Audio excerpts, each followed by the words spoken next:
en todo lo que ha sido los símbolos, la cultura política, las imágenes y los lugares de la memoria del primer liberalismo, algo que se escapa un poco de lo que llamaríamos la historia política tradicional, de las batallas, de la guerra, de los políticos, pero que también es interesante analizar para ver cómo todos estos temas del liberalismo han formado parte de la memoria colectiva, de la cultura política de los españoles y sobre todo de los políticos y de los partidos del siglo XIX. Yo no me voy a extender más porque ya vamos justo de tiempo y le doy la palabra a Manolo Morales. Bien, muchas gracias, buenos días.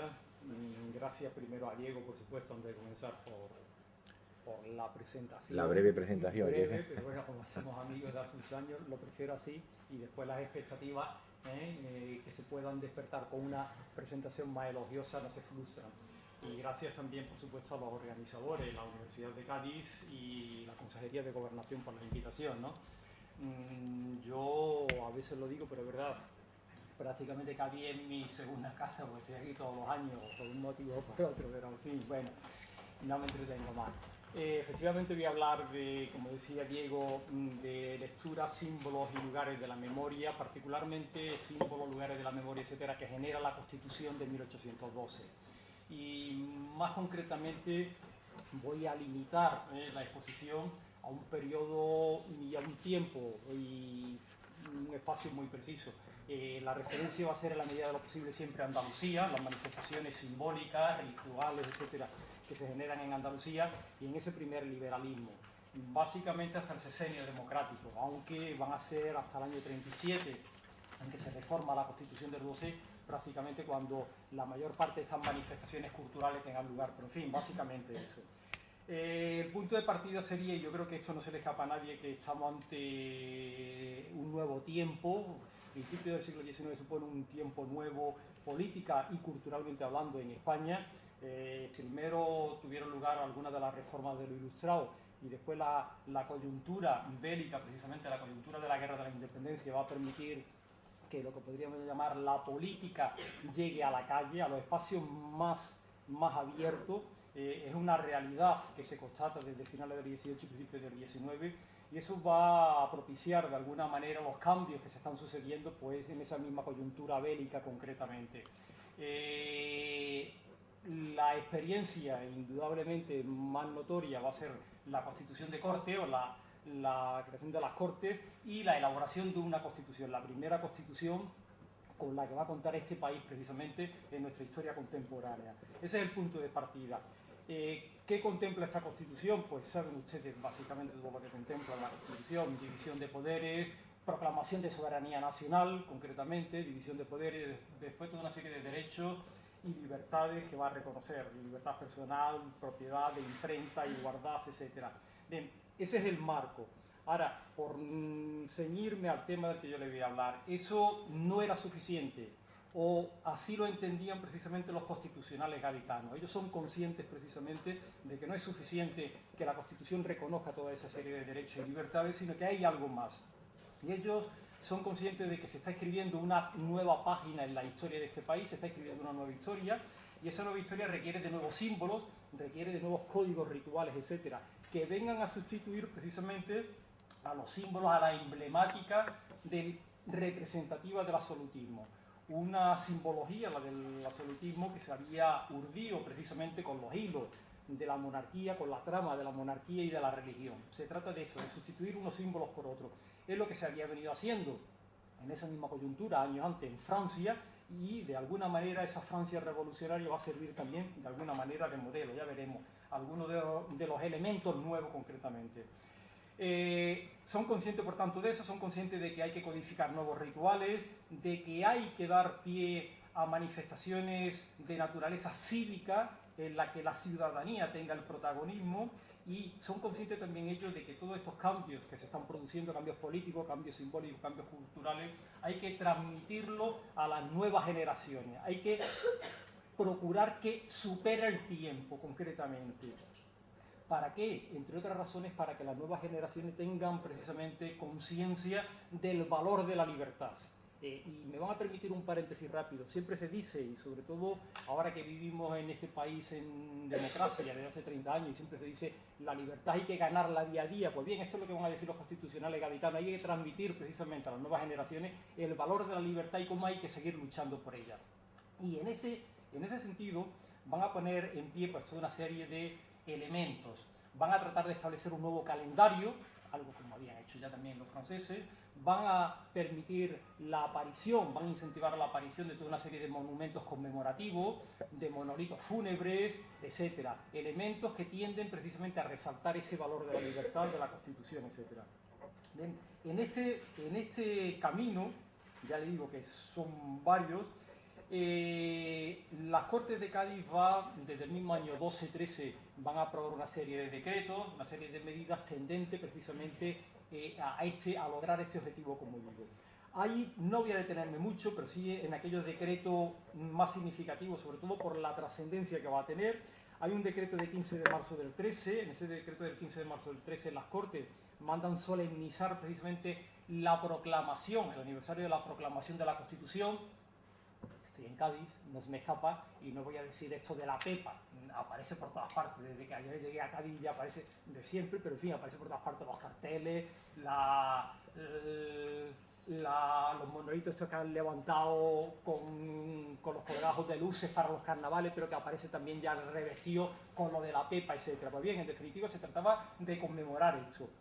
Y decían ellos de manera más o menos literal, los constitucionales gaditanos, que esto había que hacerlo así porque había que, precisamente en un día tan importante, yo decía un fausto día como fue el 19 de marzo, hay que saltar el entusiasmo nacional, y decían ellos, para que los españoles sean conscientes de que el código, que han recibido un código sagrado de la libertad, que sean conscientes de ello los españoles, y que sean conscientes de los derechos y libertades precisamente que contempla la Constitución del 12. Eso es lo que dice este decreto del 15 de marzo, y en consecuencia se iba a celebrar de manera muy solemne ese año 13 la proclamación de la Constitución, como se había celebrado ya en el año 12, precisamente cuando su promulgación, en el 19 de marzo.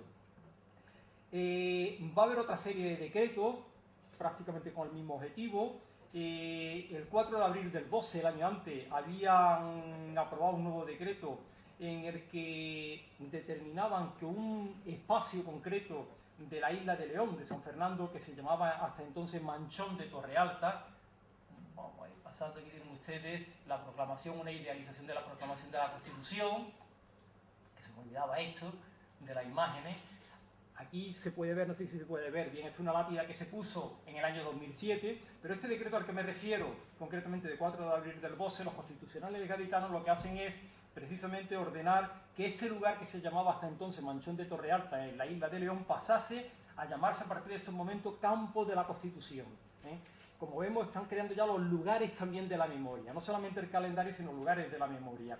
Y otro decreto de 5 de mayo de ese mismo año 12 iba a ordenar que en el almanaque civil se fijase precisamente el 19 de marzo como aniversario de la proclamación de la Constitución, es decir, que fuese lo que hoy llamaríamos el Día de la Constitución en definitiva, un día de fiesta, lo tenemos hoy en día, según ustedes, en diciembre, como consecuencia de la aprobación de la Constitución del 78, pues esto mismo es lo que están haciendo los constitucionales gaditanos.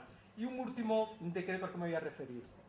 Van a decretar también, en este caso en agosto del 12, que todos los lugares, todos los pueblos de España en los cuales no estuviesen ocupados por las tropas francesas concretamente y se hubiese promulgado la Constitución, pues las plazas centrales, las plazas mayores de los pueblos, que tenían esa denominación en general, Plaza Mayor, etcétera, pues pasasen a llamarse a partir de ese momento Plaza de la Constitución. Aquí nace precisamente esto de la Plaza de la Constitución.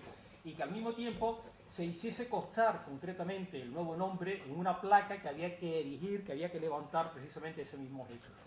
Estas son algunas de las medidas, pero además va a haber otra iniciativa paralelamente a estas iniciativas que lo que tienden es a que se construyan monumentos conmemorativos, no solamente, acabo de hablar de lo de la lápida, pues monumentos que conmemoren precisamente, que den para la posteridad el valor de la Constitución del 12 y de lo que significa. Y en este caso concreto, algunos de los monumentos que se van a levantar al amparo precisamente de las órdenes de las Cortes de Cádiz, pues van a seguir esos modelos a los que yo me refería antes, franceses. Seguro que todos ustedes han escuchado hablar de algunos de los elementos simbólicos de la Nueva Francia, en particular de la Marianne francesa, esta matrona que simboliza esa alegoría de la República, nace concretamente en el año 92 con la Primera República Francesa, y aquí se va a copiar. ¿Y dónde? Pues en algunos de los monumentos conmemorativos, en algunas localidades españolas, van a nacer, se van a erigir, se van a levantar estos monumentos conmemorativos. Me voy a referir a algunos de ellos nada más por el valor que tienen, y alguno de ellos va a estar culminado de estos monumentos precisamente por una joven, la estatua, la representación de una joven que simboliza precisamente la nueva España liberal, la España constitucional, con los atributos propios concretamente de la Nueva España, entre otras el texto constitucional en la mano, etc. ¿Esto dónde ocurre? Pues por ejemplo, en el caso, vestida con el ropaje clásico, etc., pues en el caso concreto en Vic, a finales de 1821, por tanto en pleno trienio constitucional, se va a levantar un monumento a la Constitución que está precisamente, como digo, una columna que está culminada con una representación alegórica de la libertad, con esta matrona concretamente. Una matrona que, fíjense ustedes, uno paréntesis, si ustedes ven estas marianas o estas matronas españolas, que van a aparecer, hay muchas, pues sobre todo en el sexenio democrático, Primera República, va a florecer toda esta iconografía, pues tiene atributos distintos a lo que podría ser aquellas que representan a la vieja monarquía. Entre otras cosas, aparece siempre en el texto constitucional la balanza precisamente de la justicia, es decir, unos atributos distintos. Por tanto, hay, aun cuando pudiera parecer que hay una continuidad con la alegoría del antiguo régimen, hay puntos novedosos. Por tanto, de acuerdo, hay algunas novedades. Bien, esto ocurre en Vic, como digo, pero se levantan en otras ciudades. Pues, por ejemplo, esta que tienen ustedes aquí es la de Cádiz. Ustedes son de Cádiz y además ayer hicieron ese paseo por el Cádiz constitucional, pues la vieron. Esto en definitiva, como no tengo ninguna ilustración de Vic, pues digo, bueno, pues una de Cádiz. Saben ustedes que este monumento se construye en 1912 y se pone también la lápida. Vamos a seguir. Pero digo que se van a construir en las más diversas localidades, concretamente. Este monumento, yo no sé si se ve por ahí exactamente, San Agustín de la Florida, en esta localidad americana, también, hasta entonces en esos momentos colonia española, y se levanta precisamente este monolito dedicado concretamente a la Constitución. En este caso concreto, en San Agustín de la Florida, la Constitución se promulga el 17 de octubre del 12, viene recogido en la leyenda que aparece en el pie del monolito. Aparece también en el pie del monolito quién fue la autoridad militar, el gobernador militar del momento, que fue el que erigió el monolito, era el brigadier Sebastián Quindelán, y con lo que me quedo, en la misma leyenda dice que ante todo lo que se tiene es la voluntad de que este monumento sirva de eterna memoria para los españoles. Una lectura añadida que hay que hacer de esto, no solamente, de nuevo volvemos a lo de la memoria y lo de la eternidad, el dejar para las futuras generaciones precisamente conciencia de esto. Pero lo que quiero resaltar ahora es cómo, fíjense ustedes, estamos hablando de América, cómo a los puntos más alejados de las Cortes de Cádiz, a pesar de las dificultades de todo tipo, a pesar de que estamos en plena coyuntura bélica, llegan precisamente las órdenes de Cádiz, de las Cortes de Cádiz, se cumplen en todos estos puntos, ¿de acuerdo? ¿Y qué otro elemento distintivo tiene este monumento en particular? Que va a ser de los pocos monumentos que se libren precisamente del absolutismo. Saben ustedes, lo apunto y sigo, saben ustedes, no voy a hablar de historia política, pero saben ustedes que la aventura, la iniciativa de las Cortes de Cádiz se interrumpen bruscamente en el 14, como después se interrumpirán en el 23, tan pronto como se restaura el absolutismo, que es lo que hacen los realistas, arrancar las lápidas constitucionales, apedrearlas, etc. Pues este es uno de los pocos monumentos que se van a librar precisamente de esa quema, podríamos decir. Hay lugares en los que queda constancia. Esta es la Plaza del Arenal en Jerez de la Frontera. Aquí está documentado precisamente por don Diego Caro Cancela, cómo en esta plaza la lámina que había, la lápida que había en homenaje a la Constitución se destruye precisamente. Se destruye también en Almería, la lápida que existía, se destruye en el año 23, pero con también un dato a retener. En algunos lugares no solamente se va a destruir las lápidas que existían en los monumentos, sino que en algunos de ellos se van a sustituir precisamente por monumentos nuevos, otros monumentos realistas, lápidas realistas. Me quedo con el caso de Almería. En Almería en el año 23 se destruye la lápida constitucional que había, se emplaza en el mismo lugar una lápida realista y hay una octava incluida en esa lápida que dice, como además recito muy mal, voy a ser breve, pero comienza diciendo: ruge el león y el eco estrepitoso que veloz cunde por el pueblo hispano, se conmueve y derrota a aquel coloso que apellidaban pueblo soberano. No sé si se me entiende perfectamente, pero bien, en definitiva, lo que está poniendo de relieve es cómo la soberanía nacional hace agua, concretamente con la llegada a la restauración del absolutismo, es lo que viene a decir la octava esta. Y con la destrucción de las lápidas, con la destrucción de los monumentos constitucionales, evidentemente también llega la hora de la represión física, la hora de la represión de los liberales. Llega el exilio para uno, pero también la muerte para otros, como saben ustedes. Y aparece lo que van a ser los primeros mártires precisamente del liberalismo, los primeros mártires que van a engrosar y van a servir para hacer una historia propia, una genealogía propia, precisamente estos mártires de la libertad. Los primeros mártires del liberalismo fueron aquellos que derramaron su sangre frente a las tropas francesas a partir del 2 de mayo de 1808. Tienen ustedes aquí la representación precisamente del cuadro de Francisco de Goya, el fusilamiento del 3 de mayo, lo tienen ustedes ahí. Son los primeros y de hecho las Cortes de Cádiz muy pronto, en el año 11, ya están ordenando que se incluya en el calendario civil precisamente el día 2 de mayo como fiesta conmemorativa por la memoria de quienes habían sido sacrificados en aras de la libertad. Eso están haciendo ya las Cortes en el mismo año 1811. E incluso, saben ustedes que este episodio, esta gesta colectiva, se va a personificar en algunos individuos. Sin duda alguna son dos capitanes del arma de artillería los que mejor personifican precisamente esa gesta colectiva, que son los capitanes Luis Daoiz y Pedro Velarde, y en honor de ambos se van a levantar una serie de monumentos también. Aquí tienen ustedes una representación, esto lo he sacado de la Junta de Andalucía, pero en fin, una representación de precisamente el enfrentamiento con las tropas francesas en las puertas del cuartel de artillería, donde mueren Daoiz y Velarde, y van a aparecer monumentos conmemorativos precisamente en memoria de los dos. Pero no solamente eso, y no solo también las Cortes van a ordenar la inclusión en el calendario civil del día 2 de mayo, sino que las mismas Cortes, en el año 14, exactamente el 2 de mayo del 14, iban a organizar una procesión cívico-religiosa que iba a recorrer las calles de Madrid, que iba a pasar con las urnas, concretamente, que contenían los restos de estos dos héroes, de estos dos primeros mártires, y en ese recorrido por las calles de Madrid, con marchas fúnebres, etcétera, iban a parar en el nuevo Palacio del Congreso, y allí se iban a sumar a la comitiva la práctica totalidad de los diputados, precisamente, en esos momentos. Y en la misma medida, en Cádiz, en el año 23, las urnas que contenían la ceniza de Daoiz y Velarde van a ser también paseadas en procesión cívico-religiosa.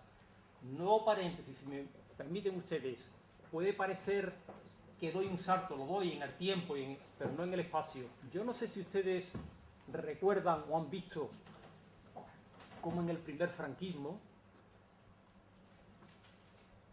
se pasea, se recorre en procesión cívico-religiosa por todos los pueblos de España las cenizas de José Antonio Primo de Rivera, entre Alchones, etc. Pues básicamente esto es lo mismo que se está haciendo, salvando las distancias, insisto, salvando las distancias. Pero bien, esto mismo es lo que se está haciendo y es lo que se hace en Cádiz con la ceniza precisamente de ellos. A estos primeros mártires se van a ir sumando otros en los años siguientes. Ya he comentado antes cómo se restaura el absolutismo, lo saben ustedes, a partir del 14 del 23. Se van a ir sumando otros. Hay distintos episodios entre el 14 y el 20 y entre el 23 y el 33 que marca el punto final del absolutismo fernandino, que es cuando muere Fernando VII, como saben ustedes. Distintos episodios, distintas intentonas, distintos pronunciamientos liberales, todos prácticamente van a fracasar, salvo el de Riego en el 23. Y ello va a dar lugar a la aparición de nuevos mártires, evidentemente. En el caso de Andalucía hay distintos episodios que recogen perfectamente esto que digo. En el caso de Almería, concretamente, en el año 24 hay uno de estos intentos de pronunciamiento, es lo que se conoce como el nombre de pronunciamiento de los colorados, por la casaca roja que vestían. Pero bien, este pronunciamiento de los colorados tiene detrás una serie de individuos liberales, algunos de ellos bastante conocidos. El editor y fundador de un periódico liberal que se llamaba El Surriago, concretamente un periódico radical, liberalismo radical, se llamaba este editor y publicista Benigno Morales, era de Algeciras concretamente Benigno Morales. Se encontraba un personaje también de nombre Pablo Iglesias, no sé si tendría algo que ver con otro, pero bien, Pablo Iglesias también. Luis de Rute, que era gaditano, y Luis de Rute era capitán también, y parece ser, terminaba sus intervenciones en la Sociedad Patriótica de Cádiz siempre al grito de Constitución o muerte. Bien, todos ellos protagonizan la intentona de los Colorados en el año 24, una intentona que fracasa, como digo, y se convierten también en mártires. Todos ellos son ejecutados en los años 24 y 25. Y en Almería, pues, en el año 37, paréntesis, año en el cual los progresistas están en el poder, porque atención, no se puede disociar la aparición de estos monumentos con el hecho de que haya un periodo, por muy breve que sea, de libertad en España. Evidentemente estas manifestaciones simbólicas, culturales, políticas, aparecen precisamente cuando hay libertad, no cuando está el absolutismo o el moderantismo, normalmente. Bien, este es el monolito que se levanta en el año 37 en Almería, Los Colorados concretamente. Después va a conocer una serie de vicisitudes y va a ser trasladado de sitio, pero este es el original, como digo. Otros mártires van a ser Lacy, Luis Lacy concretamente, protagonista de otro pronunciamiento. Esta es una imagen de la ejecución precisamente de Lacy. Esta es la ejecución de Rafael del Riego. Rafael del Riego triunfa en las cabezas de San Juan, como saben ustedes, el pronunciamiento del 20, pero en el 23 es detenido por las tropas precisamente francesas, los llamados 100.000 hijos de San Luis, y es ahorcado, aunque la sentencia, yo no sé si ustedes conocen algo de la sentencia le condena a morir despedazado y a que cada parte del cuerpo fuese enterrado en cada uno de los puntos cardinales de la geografía peninsular, algo que parece que no se llevó a efecto, pero en fin, esta es la ejecución. Otros mártires, como vemos, Salvador Manzanares, militar también que se pronuncia en Estepona concretamente y también fracasa y evidentemente pues paga exactamente por lo mismo. Y otro de los pronunciados, este es una representación del fusilamiento de Torrijos, precisamente del brigadier, mariscal de campo era ya en ese momento cuando es ejecutado en el año 31, en diciembre del 31, y 49 liberales más que intentan pronunciarse en las playas de Málaga, fracasan también, y esto es la representación del cuadro que pintaría, esta otra vertiente también de la aparición de símbolos, el cuadro que pintaría Gisbert, concretamente, si no recuerdo mal, en el año 87, antes había hecho uno de los comuneros, ahora veremos de los comuneros, y esta es una representación precisamente de ese cuadro de Gisbert en el que se ve Torrijos y algunos de los implicados también precisamente en esa intentona. Y si estamos hablando de nuevos mártires, pues otro de los mártires que se suma precisamente va a ser a esa nómina, va a ser Mariana Pineda. Aquí tienen ustedes una imagen de Mariana Pineda. Mariana Pineda, no voy tampoco a hablar de Mariana Pineda, saben ustedes lo que representa. El episodio del descubrimiento de la bandera, la estuviese tejiendo de una manera u otra, y la detención de Mariana Pineda. Y lo que me quiero quedar es, en este proceso de construcción de monumentos precisamente, o de monolitos fúnebres, pues en el caso concretamente de Granada, pues se le levanta también a Mariana Pineda. Aquí lo tienen ustedes, se ve muy mal, pero en fin, aquí tienen ustedes el monumento dedicado a Mariana Pineda. Un monumento que se había iniciado su construcción en el año 41, en el zócalo precisamente de los monumentos se recogen los nombres de los que he citado hasta ahora y de algunos más de los mártires liberales, todos ellos se recogen en el zócalo. Y el proceso de construcción del monolito de Mariana Pineda terminó en el 73, cuando se coloca la estatua finalmente, después de pasar, pues como digo, también una serie de vicisitudes, en plena Primera República concretamente. Bien, en este caso concreto que estoy refiriéndome de Mariana Pineda, de hecho, en aquella misma coyuntura, Mariana Pineda es ejecutada, como saben ustedes, en mayo del 31, el mismo año que había sido ejecutado Torrijos y compañía, y 5 años después nada más se escribe un libro apologético de la vida de Mariana Pineda, que la escribe un abogado de nombre José de la Peña Aguayo, a quien Diego Caro también conoce muy bien. Pues Mariana Pineda tuvo un hijo precisamente con José de la Peña Aguayo, y José de la Peña Aguayo escribe un libro, ya digo, apologético de la figura de Mariana Pineda, y lo que me quiero quedar es una cosa. En ese libro, que publica en el 36, va a conocer distintas ediciones, publica primero en el 36, califica a Mariana Pineda como el punto de partida de la revolución moderna, la califica. Incluso En los medios liberales, en aquella misma coyuntura, se establecen claras analogías entre Mariana Pineda y la Marianne francesa, por distintas razones. Primero, la coincidencia nominal, Mariana una, Mariana la otra. Y después, que las dos son mujeres. De hecho, es el primer monumento civil que se construye en España. Una mujer es este, concretamente, que se levanta en honor de Mariana Pineda. Representación también de la libertad, etcétera, igual que la Mariana francesa. Bien, en esta especie de historia que están escribiendo los... Diego, no sé cuánto tiempo llevo hablando. Tranquilo, no hay problema. Gracias. No hay problema.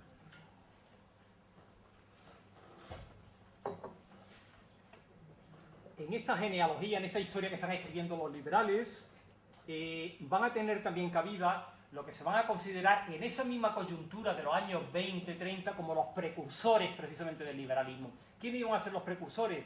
Pues iban a ser los comuneros. Yo no sé, nuevo paréntesis, si la gente más joven sabe esto de los comuneros, algo que hayan estudiado historia medieval, pero los que tenemos cierta edad y estudiábamos historia en la Enciclopedia Álvarez, nos conocemos perfectamente de memoria eso de los comuneros de Castilla.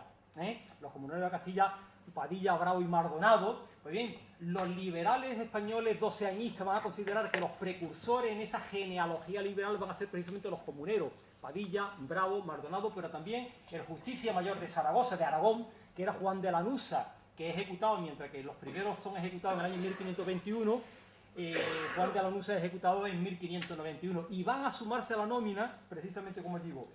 En este caso concreto, en Cádiz no he puesto ninguna ilustración de los comuneros, hay también un cuadro, de hecho hay un cuadro que pinta Gisbert, en el que se ven a los comuneros en el patíbulo, precisamente la horca, pero en fin, no lo he puesto. Pues bien, decía, en esta exaltación de los precursores precisamente del liberalismo, Cádiz también va a tener un protagonismo bastante notorio. Y no solamente porque las Cortes van a legislar precisamente en esos años, incluso en el trienio constitucional, en favor precisamente de la institucionalización de la figura de los comuneros, sino porque se va a mandar levantar precisamente monumentos en su memoria en aquellas localidades en las que habían sido ejecutados. En Villalar, por ejemplo, provincia de Valladolid, en Zaragoza, etc. Y eso lo están mandando las Cortes, concretamente, en esa misma coyuntura. E incluso, en el Cádiz del trienio constitucional se van a celebrar unas exequias en memoria, precisamente, de Padilla, Bravo, Mardonado, etc.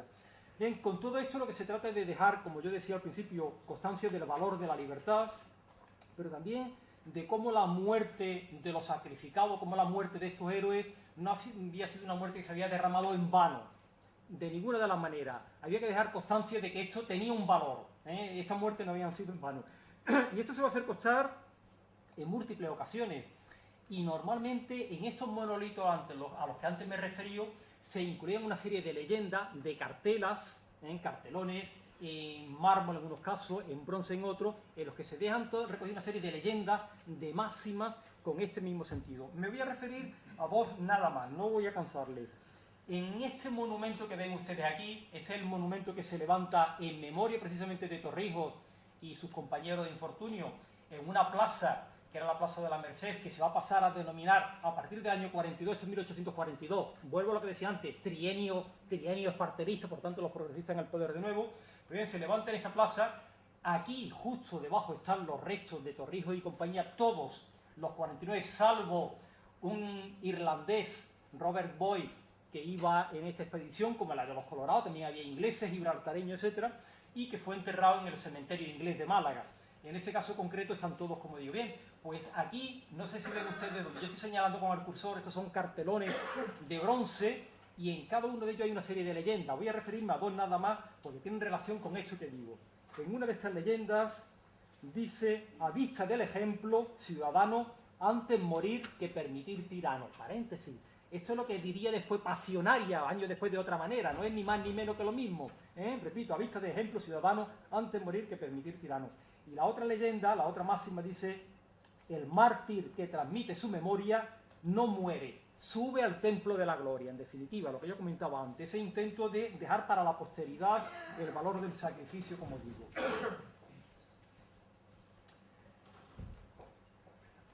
Pero no solo esto, sino que en algunos casos, precisamente, esta continua sangría, podríamos decir, de liberales, el hecho de que se estén destruyendo las lápidas por parte de los absolutistas, se estén destruyendo monumentos, se estén ejecutando, como digo, los liberales, en algunas coyunturas va a dar lugar a lo que podríamos llamar reacciones violentas por parte de liberales, por parte de demócratas que piensan que ha llegado el momento del desquite.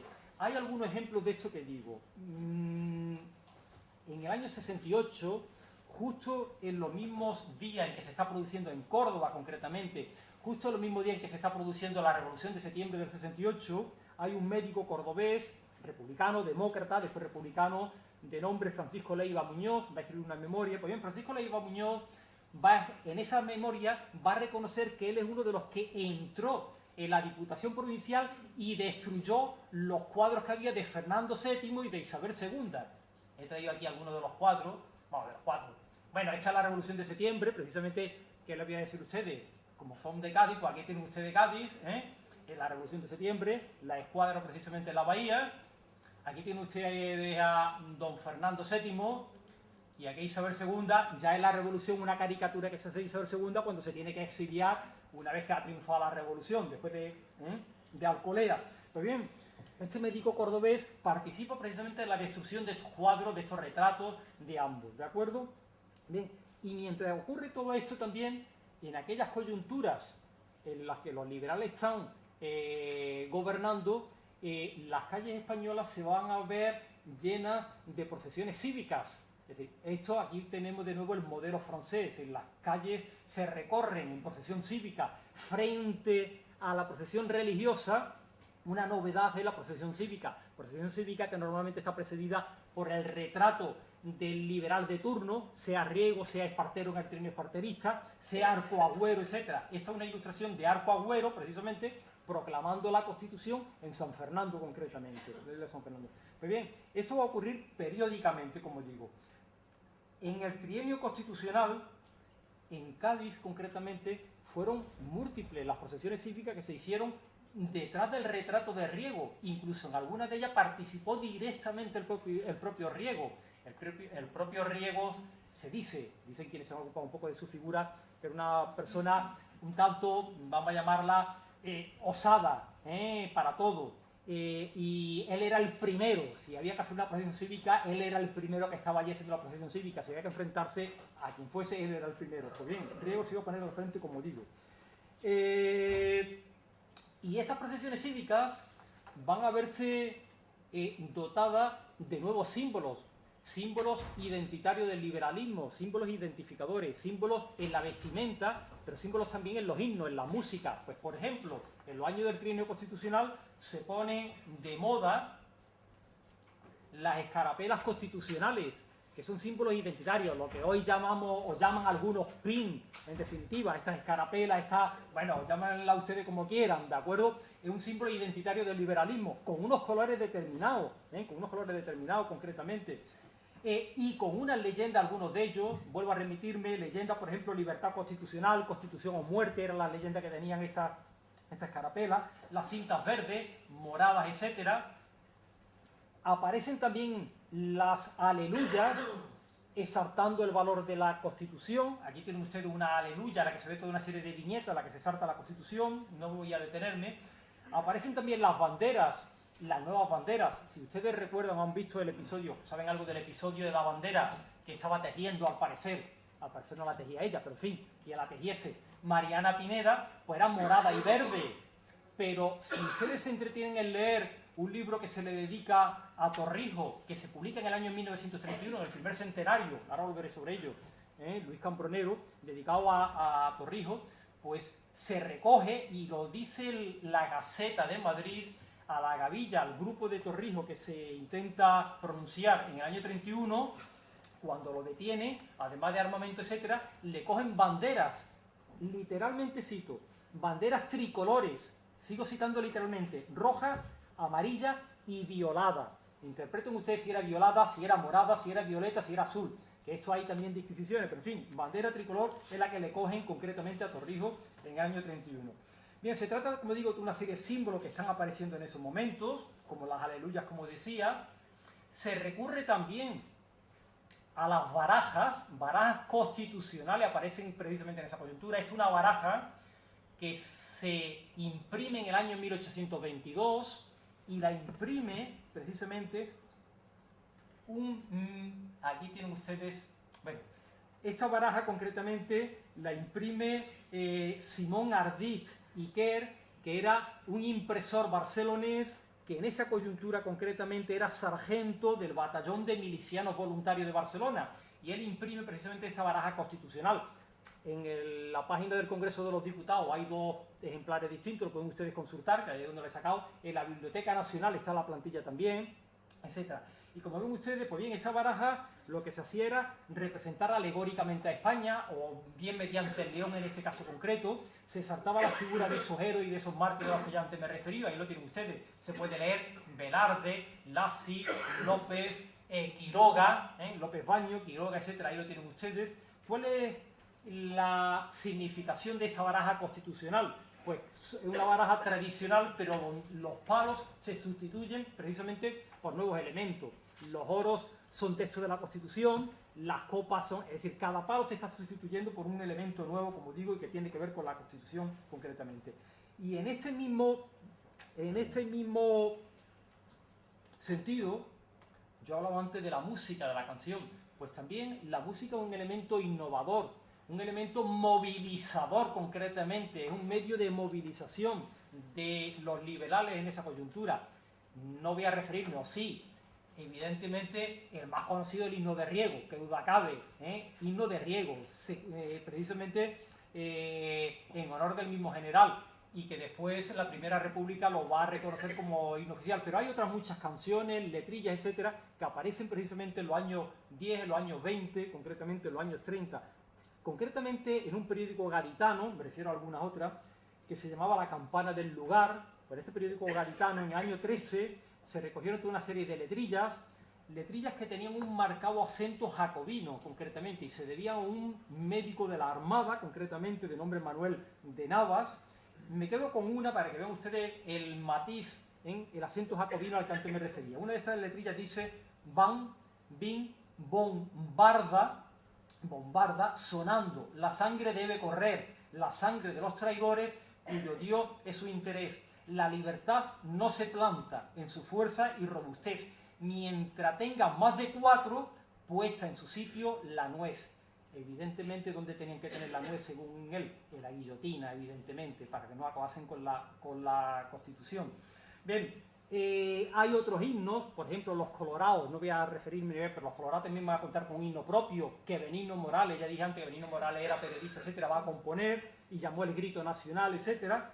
Está también el Trágala que nace en Cádiz y va a ser precisamente Riego quien lo cante en Madrid, en el Café de la Fontana de Oro. El Trágala tiene distintas letras, no voy a tener, pero alguna de ellas saben ustedes que decía: trágala, tu servilón, tú que no quieres la Constitución.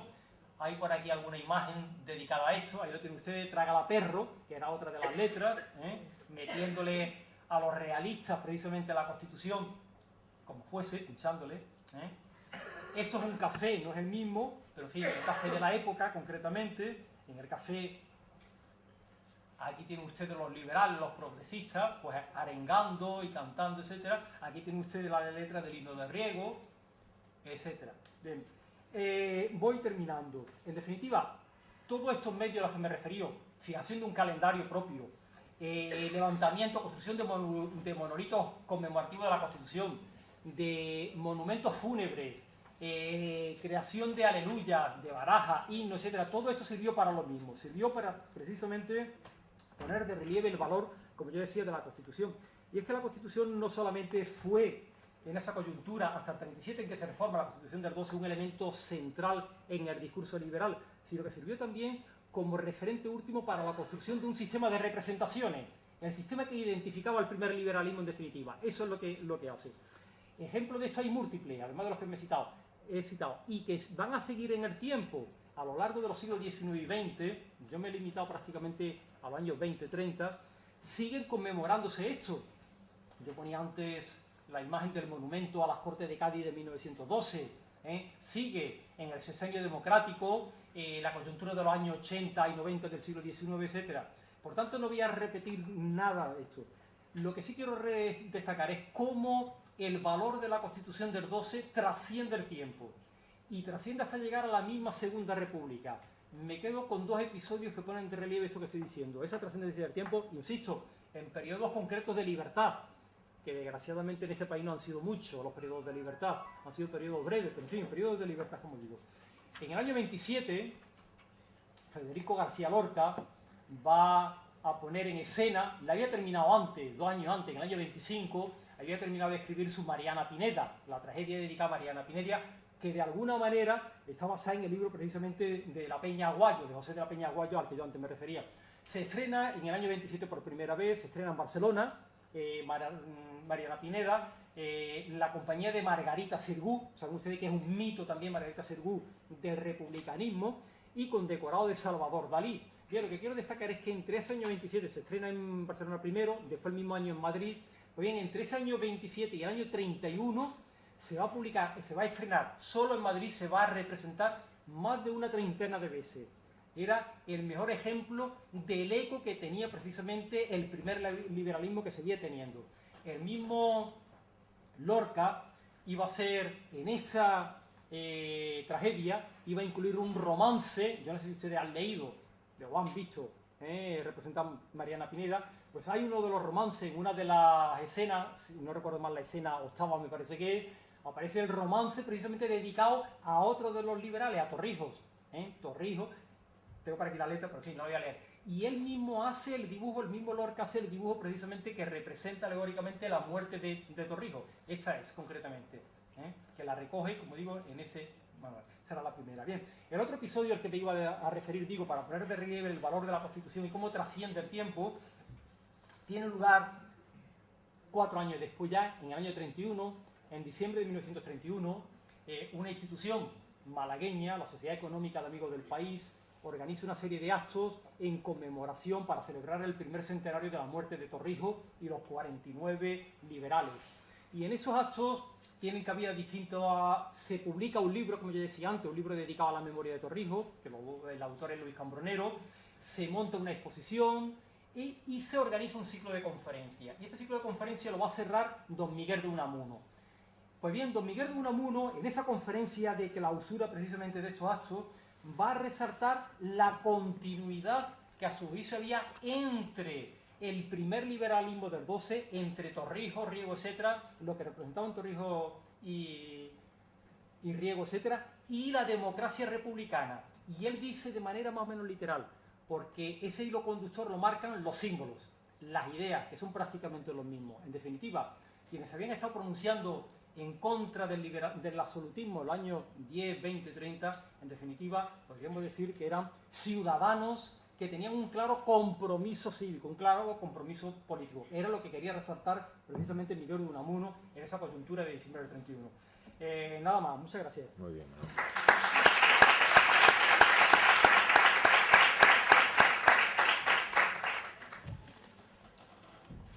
Muy bien, Manolo, muchas gracias por tu interesante y renovadora ponencia. Y si queréis, ahora podemos abrir un turno de intervenciones del público para aclarar, matizar o preguntar al ponente sobre las cuestiones que ha planteado. Tienen ustedes la palabra.